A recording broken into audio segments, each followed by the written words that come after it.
We're going to read over the little bit of 1 Timothy. My Bible's on 2 Timothy for a reason, but we'll read over 1 Timothy here. 1 Timothy chapter 6. Just a little bit of it this time. It's okay. 1 Timothy chapter 6.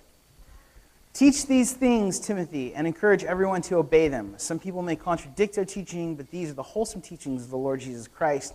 These teachings promote a godly life. Anyone who teaches something different is arrogant and lacks understanding. Such a person has an unhealthy desire to quibble over the meaning of words. This stirs up arguments ending in jealousy, division, slander, and evil suspicions. These people always cause trouble. Their minds are corrupt, and they have turned their backs on the truth. To them, a show of godliness is just a way to become wealthy. Yet, true godliness with contentment is itself great wealth. After all, we brought nothing with us when we came into the world, and we can't take anything with us when we leave it. So if we have enough food and clothing, then let us be content. But people who long to be rich fall into temptation and are trapped by many foolish and harmful desires that plunge them into ruin and destruction. For the love of money is the root of all kinds of evil. And some people craving money have wandered from the true faith and pierced themselves with many sorrows. But you, Timothy, are a man of God, so run from all of these evil things, pursue righteousness and a godly life, along with faith, love, perseverance, and gentleness. Last week, what did we talk about?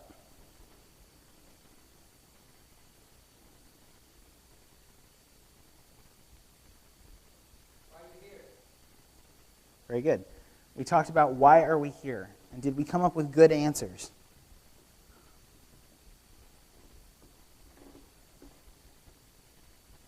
Okay. I got to tell you, it always just lifts my soul. We're here because of legacy? That's a good answer. That's a good answer. Yes, we did talk about why we're here. We talked specifically about the part in 1 Timothy where it talks about how Christly living, is a godly lifestyle. It promotes living that is godly. And so people who preach Christ promote that kind of living, but people who don't preach Christ promote something else. And I gave you a current modern-day metaphor to understand the example of that through what type of device that's used in media. What? Apple? Who said Apple? Apple? Apple. Yeah, I talked about Apple. Specifically, what I'm talking about is marketing.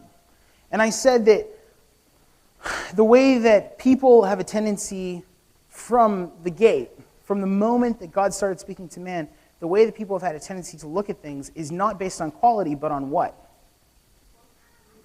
You would think quantity, but that's not actually right. Saturation. Who said it? Saturation. Because it's not necessarily about quantity. In most cases, quantity and quality can be juxtaposed to each other, but in this case, we're talking about saturation versus quality. The idea that the more you see it, the more you become endeared to it, the more you become endeared to it, the more quality it is. As opposed to it's quality because it is quality. And so, basically, what I talked about was the idea that the church, according to Timothy, the book of Timothy, not the person Timothy, although I would assume that after the book of Timothy was written, that he then would say the same thing. Anyway, that the church, according to Timothy, one of its main purposes in Christianity is to do what?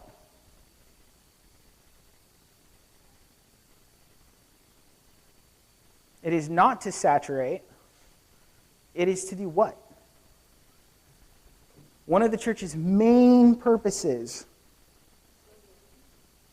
is to create quality control. It's like I wasn't even preaching last week. It's one of the main purposes of the church is to create quality control with what as the standard? With Christ as the standard, right? So this week, we're going to take and build on that. Last week, I ended the sermon asking, why are you here? Now, the context of the question of why you're here isn't free-floating, and it's not necessarily about this church so much as it is a reflective question about any church that you go to. So the question was, why are you here? But the subtext is, if you are not here because of quality, then you're here for the wrong reasons. Remember that? Okay. So today we're going to continue on sort of with that ideology. We pose the question subtextually, do you value quality over saturation in marketing? This week we're going to talk about the cost of quality. We're going to talk about the risk of quality. So let's just go back and take a look at chapter 6 again. Some people, in verse 3, may contradict our teaching, but these are the wholesome teachings of the Lord Jesus Christ. These teachings promote a godly life. Now verse 4. Job opening. Now verse 4. Anyone who teaches something different is arrogant and lacks understanding. Such a person has an unhealthy desire to quibble over the meaning of words. This stirs up arguments ending in jealousy, division, slander, and evil suspicions. These people always cause trouble. Their minds are corrupt, and they have turned their backs to the truth. To them, a show of godliness is just a way to become wealthy. So, what we have here is a picture. A picture of what? If Christ is the picture of what quality should be, and if the standard is that living like Christ and following Christ creates a godly life, then what do we have a picture of here directly after that?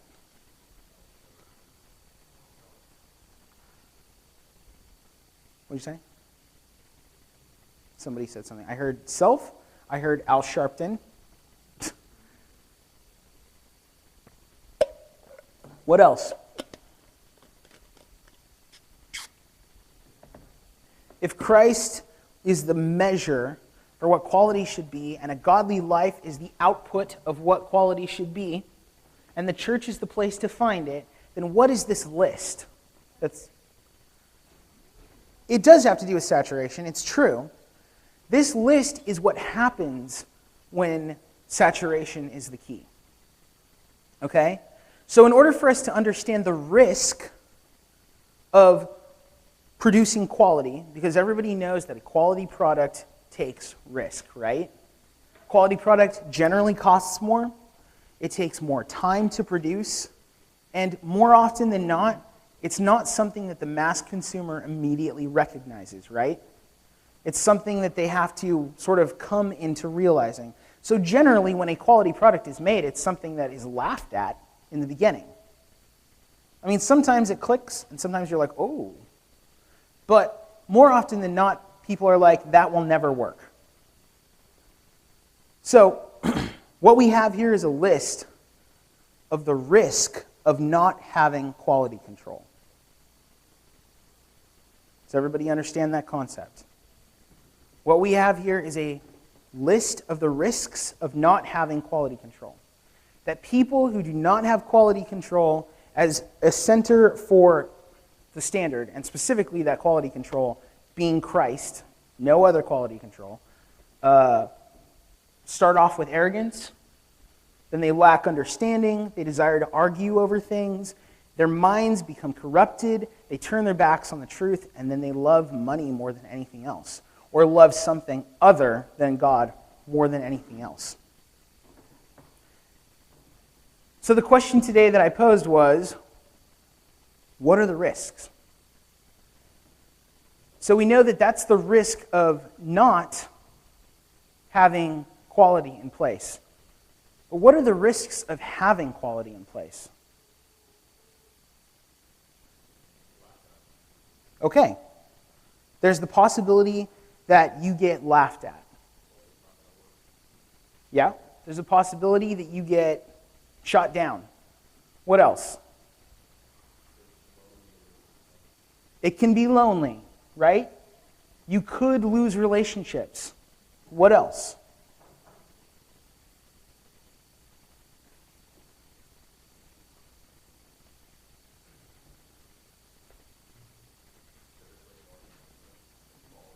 Okay? It could take more of your resources.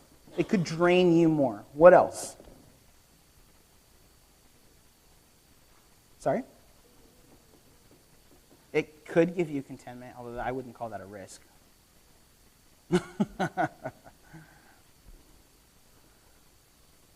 See, there's a question here of what it is that we fight for. I asked you why you're here. I'm asking you to consider the risks. In order for us to consider the risks and to understand why we're here, we sort of have to know what we're fighting for. And also, to some degree, to know what it is that we fight about. One of the biggest gripes that I have with Christians is that they obviously, in this day and age, and in this country in particular, don't seem to consider the cost of following Christ. Now, cost, that's just another term for risk in this case, right? If we call Christ the standard,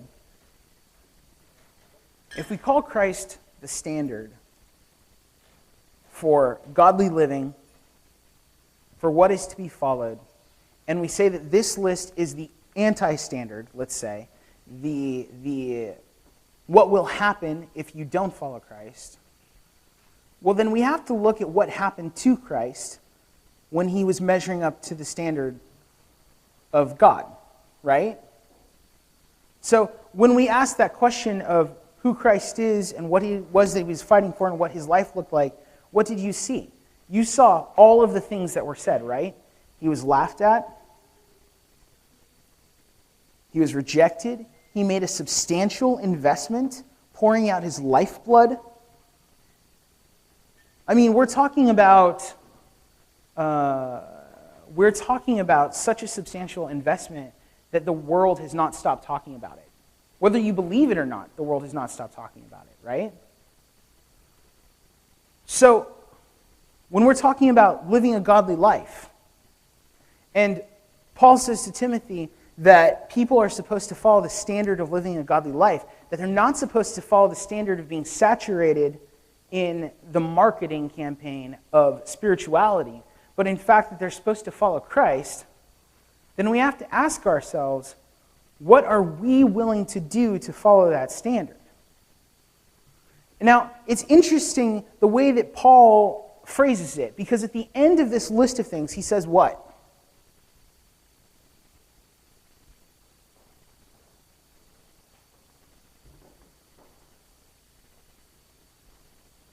Come on, guys. At the end of this list of things, it's like right there in the text.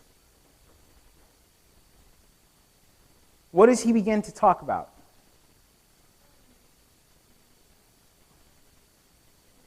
No one? He goes down this list of things.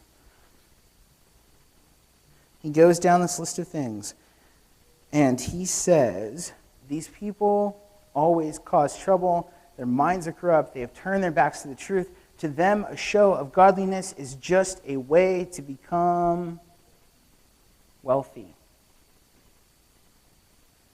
So, a show of godliness is just a way to become wealthy. What's the one thing that, I guess there's two things in relationships that causes issues. Two conversations in relationships that cause issues. One is a lack of communication. Okay? What's the other thing? Money. People have a hard time with church. What are the two things they have that are difficult with church? One of them is attendance, like just simply going to church. And the other one is, as Adam points out, tithing. I want to point out here that this concept of people valuing wealth and valuing wealth as the only thing worth risking is not relegated to Scripture. It's not relegated to your spirituality. It's something that everybody comes together for. Everybody understands on a universal level for some reason. So, if I'm to tell you that I need you to help me out for 7 days, And every day, for 7 days, I need you to lift a 100-pound block, which I'm going to place here at the front, and I need you to move it to the back. And then the next day, I need you to move it back. And the next day, I need you to move it back. And I tell you that I want you to do this to help me out, because for whatever reasons, I need this done. Okay? And then John tells you the same thing, but John's going to offer you $1 to do it. So I'm not going to offer you anything, but John's going to offer you $1. Who are you going to be more likely to help? John, for $1. Think about that. For some reason, we have this thing about valuing money more than other things. So the conversation about risk sort of begins at this place, this universal place of understanding what is valuable. To this generation, what's valuable is what? Money. It pretty much has always been money from the gate, right? Not just this generation. Let's look at the decadence described by F. Scott Fitzgerald, right? Everybody knows what I'm talking about? Gatsby, right? What happened in that book? Spoilers. The decadence of his lifestyle and the pursuit of money left him empty, and eventually he kills himself. And everybody else kind of has a terrible time throughout the book too. So, what other examples can you think of where money is seen as a main driver for risk?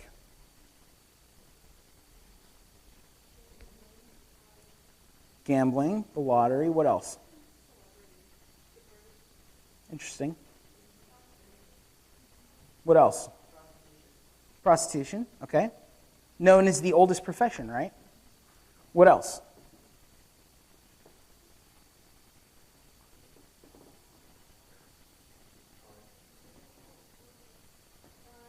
Interesting. What did you say, Alex? Time? Interesting. What else? Scientific. Yeah, subjecting yourself to all sorts of scientific tests for money. How about for yourselves? So these are general questions, right? General questions about things, about the human populace. But how about for yourselves? How vulnerable can you get in this discussion? How about for yourselves? When have you been willing to risk lots of things for money, but had to think twice about risking those things for relationship? It's a little bit harder of a discussion to have, right? But that is the discussion that we are supposed to have. That is the discussion that we're supposed to have. And it's interesting that Paul puts it into a bookend. He talks about all of these things, and then he stops with essentially talking about money. And then afterwards, he even qualifies that statement to give us one of the most eisegeted statements, and even interpreted incorrectly statements, where it says, the love of money is the root of all evil. Should we look at it again?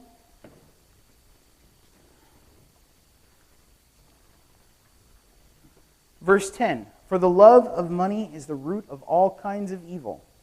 And some people craving money have wandered from the true faith and pierced themselves with many sorrows.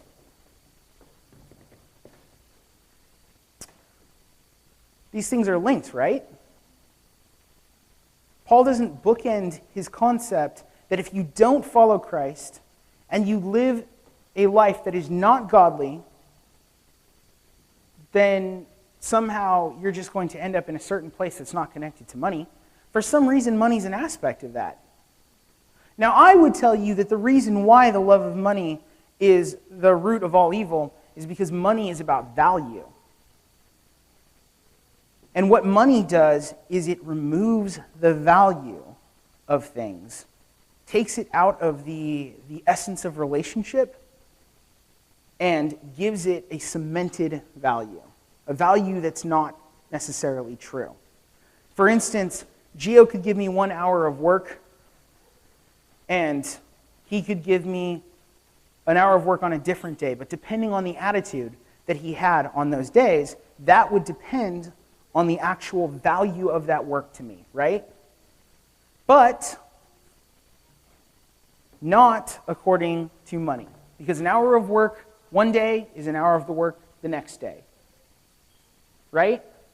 If I go to a job, it doesn't matter what attitude I have as long as the job gets done. And as long as the job gets done, I get paid. The problem with that is that relationship is bigger than that. And so I would conjecture that the love of money is the root of all evil, because the love of money is the love to take something that is esoteric and much bigger than it's supposed to be and devalue it. So now when we look at human beings and we talk about money, and I say that Gio's 1 hour of work is worth so much, then all of a sudden, I have done what to Gio? Not only have I taken the relationship aspect out of the work that he performs, but now I've said that Gio is worth so much. The problem with that is what? The image of God that is within people is bigger than that value. And so now I have taken what God has made and I've turned it into something that I am going to value, which effectively usurps the position of God. Now, if we have a system that's based on usurping that, like capitalism, think about how that must look to God. Now, for the record, capitalism works. It only works so long before it destroys itself, but it does work. It's probably one of the best systems to last generations. But it does eventually destroy itself. So I'm not saying that capitalism doesn't work, and I'm not saying down with the United States. But I'm pointing out that there's a reason, at least in my mind, a reasonable, compelling argument for why the love of money is the root of all evil. And I'm also pointing out that when we risk things, we have a tendency to take a big concept and lower it down to a very small, reductionalized understanding of that concept, which we then value into a box of money. Yep, risk versus reward. Time is money. I'm sorry, but time is not money. Time, according to the scripture, is relationship. It's how much relationship I can have. It's not how much money I can get, or rather how much money is being taken from me. So let's talk about that concept a little bit here. Arrogance. People who are teaching these things that are not godly, they become arrogant. They lack understanding. They desire to argue over the letter of the law. Quibble over words is what the NLT says. Their minds have been corrupted. They turn their backs on the truth. They love something other than God. Specifically, they love to reductionalize human value. This, of course, is in juxtaposition to true self-contentment.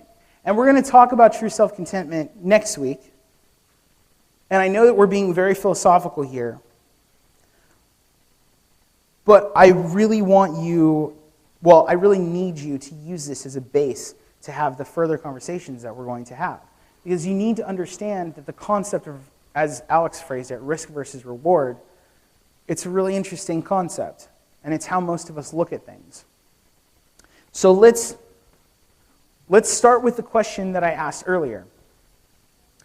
How many of you have to think twice before putting yourselves out there for the basis of relationship, but will easily put yourself out there for money? So we start with that question. What is it that we fight for? What is it that we are willing to put ourselves out there for? The Declaration of Independence says that we are supposed to uphold 3 specific inalienable concepts that each person is born with. You remember what they are? Life, liberty, and the pursuit of happiness. I'm going to ask the question, what happened to quality? Not equality. What happened to quality in there? Where in there do you see quality? It doesn't say a profound and substantial and significant life. It just says life. It doesn't say a profound and substantial and significant liberty. It just says liberty. It doesn't say a profound and substantial and significant happiness. It just says happiness. The problem with that is there's no quality to it. Right? I think most of you have heard me tell this story, but once when I was working at the theater, I had a lady who was angry with me and claimed that I had usurped her child's rights to freedom of speech because her baby was crying in the theater and I had asked her to leave. But her child had a freedom of speech.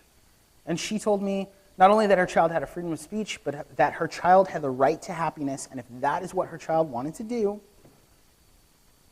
then that's what her child does. And you know, it sounds kind of weird, but is it that weird? Is it? Because when I can turn on the news and I'm told that we can be whatever we want to be, even if it isn't biologically who we are, because whatever makes us happy, I don't know, that doesn't seem too foreign to me. It also seems like there's no quality to it.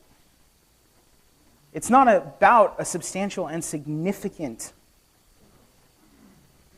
matching up to the image of who God is that's found in Christ. So what is it that we argue for? What is the risks?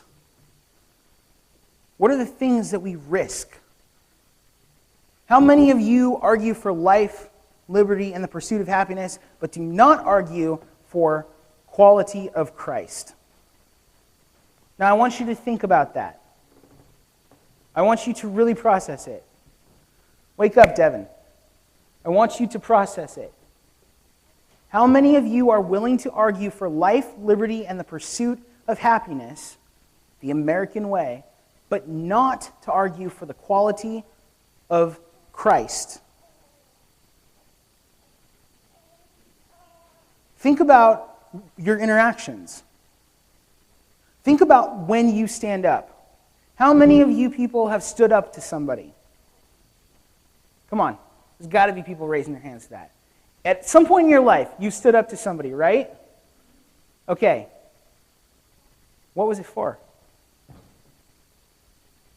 Was it because they encroached on your life? On your right to live freely the way you want to? Was it because they encroached on your happiness? How many of you people have had an argument with your parents based upon them encroaching on your happiness? Colin, thank you for being honest. Based upon them encroaching on your happiness. How many of you people have had an argument with your parents based upon them encroaching on your liberty? On your ability to do whatever you want? Every child at some point has had that, right?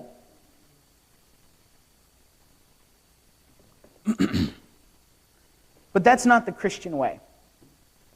That's not the Christ way. That's not who Christ was. Happiness risks right perception. If you are willing to fight for your happiness, then be willing to risk having a perception that is right about things.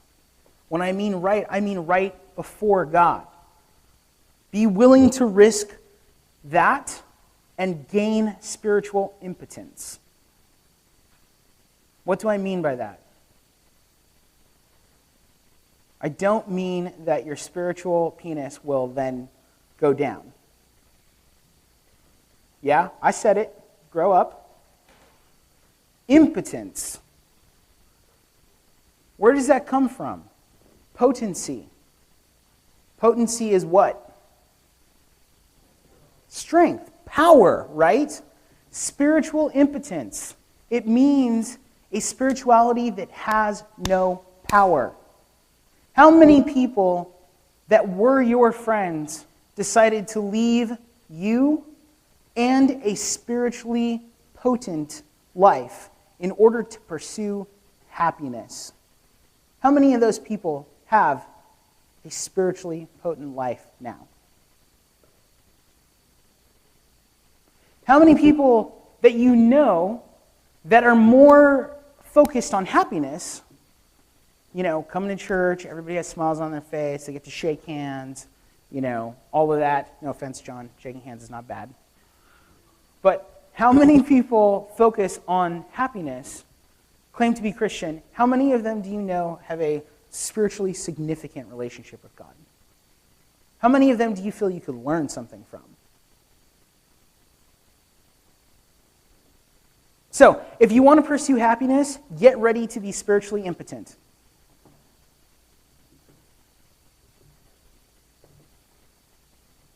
You want to pursue pleasure? Get ready to risk a lack of relationship. Why is that a big deal to not have relationship?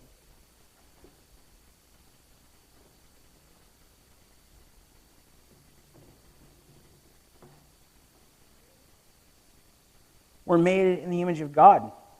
God is a Trinitarian being. At least he presents himself that way to us in everything that we find. So therefore, he is relationship. He is the essence of relationship. Declaration of Independence says that we should pursue liberty, freedom. Paul says that we should be what? Slaves, doulos, bond servants, that we should link ourselves forever to Christ. Christ says that he does not do his will, but he does what? The will of the Father.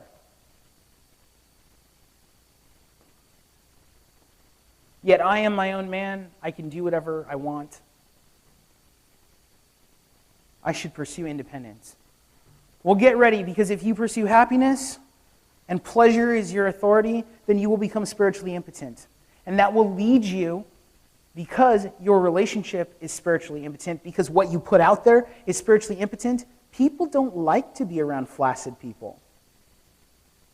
They don't like that.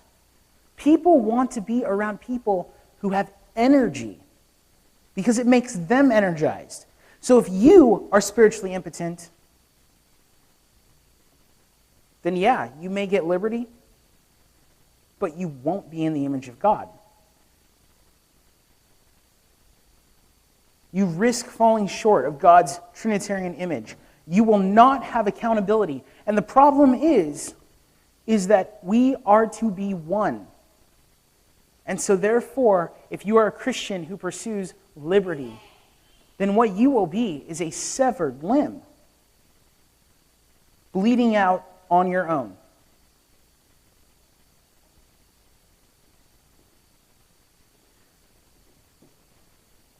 If you are to pursue money or any system which creates a surrogate God, what do I mean by a surrogate God? A replacement, a substitute. How about this? Because we're talking about the love of money. Ready? A counterfeit.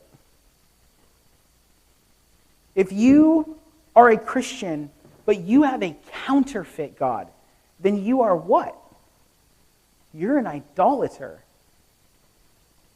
God doesn't talk too much about worldview. He doesn't. He doesn't talk too much about atheism and agnosticism, right? It's not really there. But what he does talk about is idolatry. And there's a reign of judgment coming for people who replace God with a surrogate. All of these things, people tell us, like, don't say this and don't say that. Make sure to be politically correct. Make sure you don't say this person's name. Make sure that you hold off on saying this. Make sure that you say this just the right way. I'm sorry, but that is not the responsibility of the church. The responsibility of the church is what? Quality control. So it is important to say, you are being arrogant. It is important to say, you lack understanding. It is important even to call people by name. Now, all, of course, for the sake of reconciliation to the standard of Christ, not for the sake of cutting people off.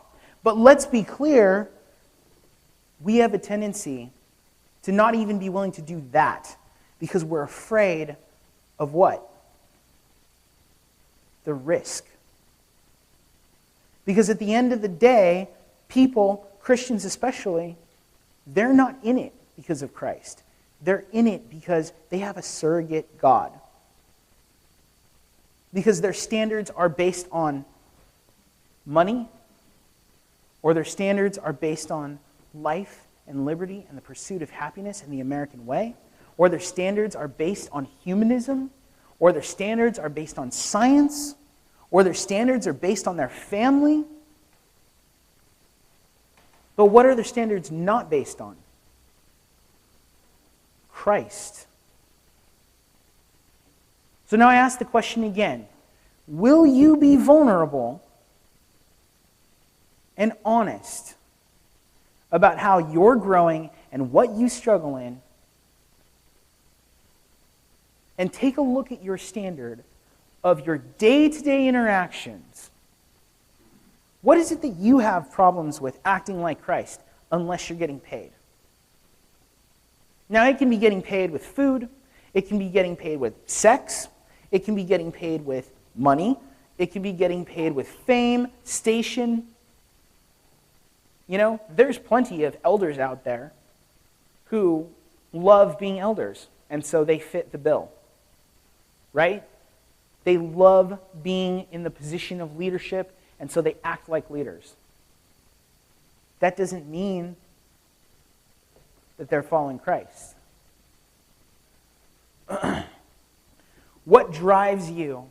What are you willing to risk? Why do you risk it? And what do you struggle with? I will leave you with this.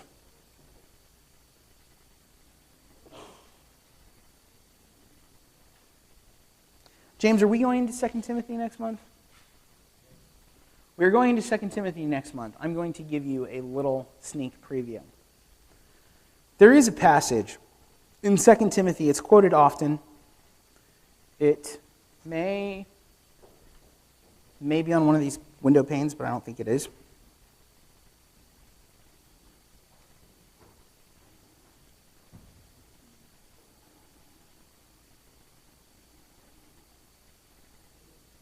Right, okay. 2 Timothy, chapter 3. Sorry. You should know this, Timothy, that in the last days, there will be very difficult times. For people will love only themselves and their money. They will be boastful and proud, scoffing at God, disobedient to their parents, and ungrateful.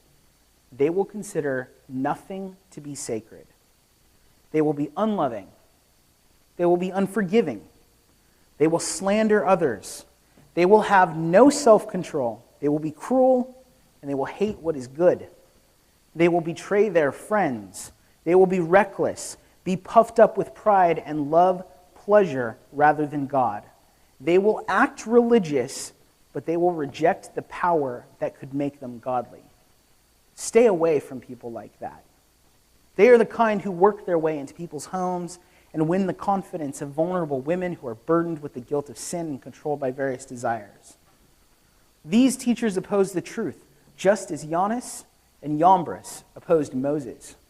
They have depraved minds and a counterfeit faith. But they won't get away with this for long. Someday everyone will recognize what fools they are, just as with Jannes and Jambres. Same message, right? A little more specific. In fact, so specific that he actually calls out people by name.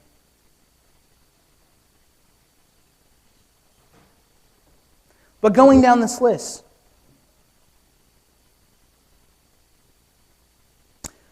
this last section,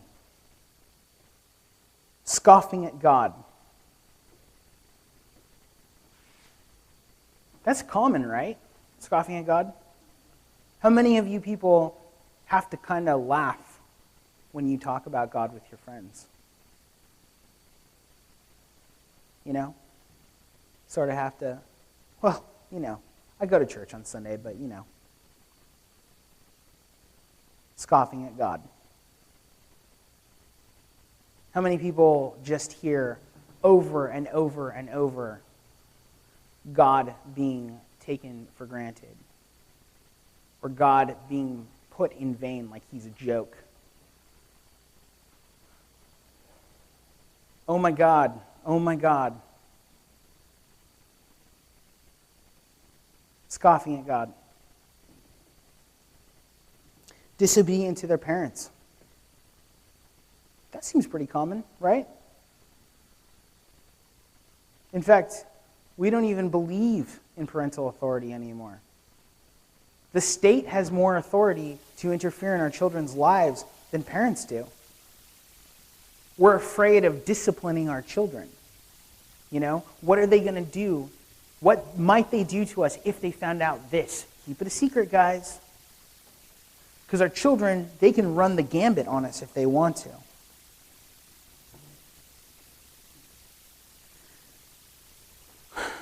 Ungrateful. That seems pretty common. I don't owe anybody anything. I got here on my own. Slandering others. Talking crap about them. I think of Facebook there. I think of Twitter there. I think of the news there. Having no self-control. How many people put other people on blast every day with their Facebook posts, not caring about the consequences of that, not caring about whether those people are believers, and you're shaming a piece of your body?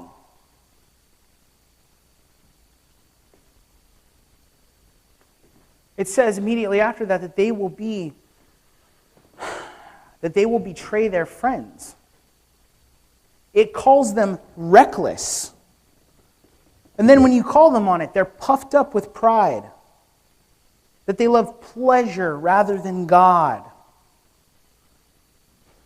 Verse 5. This version says it a little differently. But basically what it's saying is they will act religious, but with no power. I call you and your attention again to understanding who Christ was. And what was the thing that blew their minds when they saw Christ?